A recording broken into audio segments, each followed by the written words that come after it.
These are just some of the things that the 114th Congress has achieved for the American people. The first real entitlement reform in nearly 2 decades. The first long-term highway bill in more than a decade.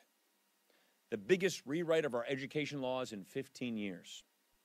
The first permanent ban on taxing access to the internet. A law to better judge policy-based evidence instead of just inputs, something I worked on. New sanctions packages for both North Korea and Iran. A strengthened visa waiver program to keep Americans safe. The end of the 40-year ban on exporting crude oil. Permanent renewal of tax relief for small businesses and families. Renewal of trade promotion authority to get better deals for America's workers. The first rewrite of our nation's trade enforcement laws in a generation. FOIA reforms to make government more open and more transparent. Reforms to fight human trafficking and to expand services for its victims.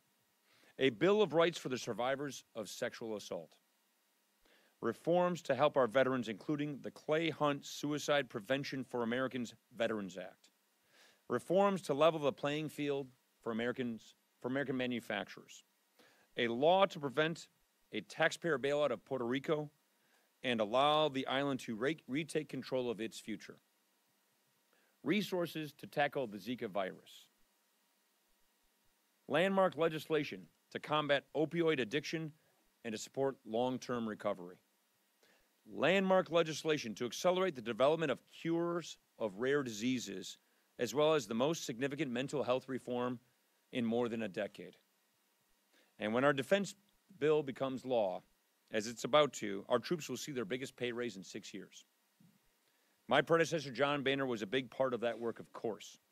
He used to say that about 90% of what we do around here is bipartisan.